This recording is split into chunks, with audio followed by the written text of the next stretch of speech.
recording every lie. I'm archiving every distortion. I am Ibrahim Traore, and today I'm pulling off your masks. Yes, you heard correctly.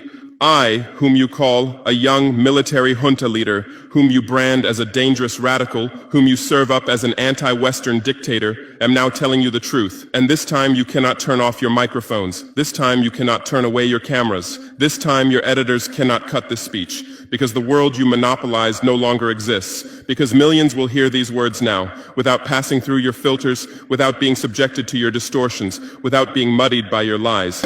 I am 34 years old. Every day of my life, I grew up with your lies. As a child, I would watch Africa on television. Always the same images. Children with flies, dry lands, weapons, death. This is Africa, they told us.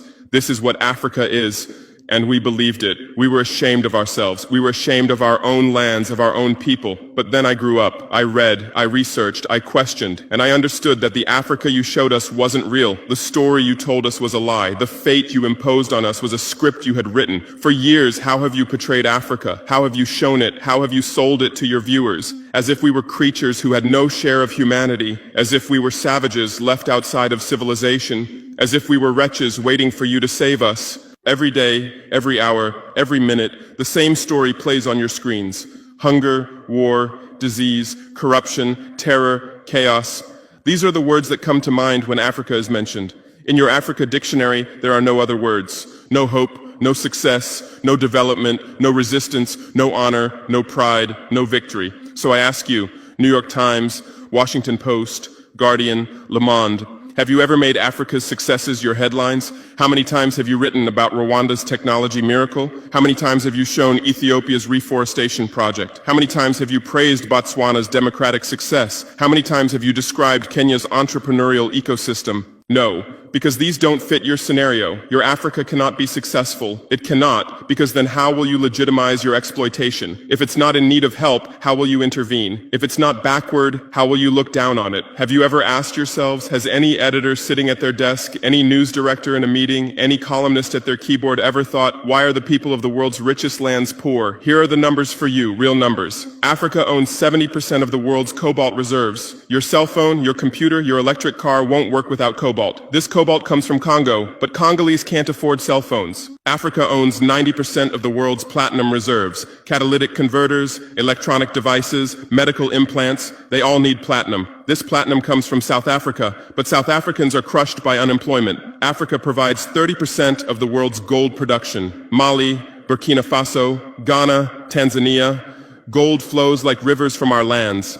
But our people swim in poverty. Africa supplies 65% of the world's diamond production. Botswana, Angola, Congo, Sierra Leone, billions of dollars worth of diamonds are extracted, but our miners live on $1 a day. Africa owns 35% of the world's uranium reserves. Niger, Namibia, South Africa. Nuclear plants run on our uranium. Paris lights burn with our uranium, but our villages have no electricity. And you still ask, why is Africa poor? No, the right question is, how was Africa kept poor while being so rich? Here's your answer. Colonialism didn't end. It changed shape.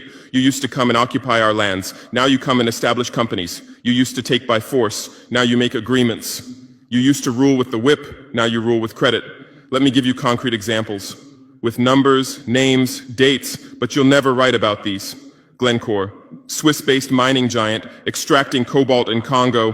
2022 revenue, $256 billion. A tax paid to Congo, $500 million. That's 0.2%. Is this justice? Rio Tinto, British-Australian mining giant, extracting bauxite in Guinea, 20 million tons annually. What's left for Guinea? Environmental pollution and cancer. Total, now Total Energies, French oil giant, extracting oil in Angola, Nigeria, Congo. 2022, profit, $36 billion investment in Africa, dirty pipelines, Anglo-American, founded in South Africa but now in London. Diamonds, platinum, iron, taking everything. What it left in South Africa, 6 million unemployed miners. And these are just the tip of the iceberg. What about the invisible, the secret deals, the offshore accounts, the transfer pricing tricks? Every year, $88 billion in illegal money flows out of Africa. Who writes about this? Every year, $45 billion in aid comes to Africa. Everyone writes about this, but no one says Africa is not the continent receiving aid, it's the continent giving aid. While you zoom your cameras on swollen bellies, there is a huge system working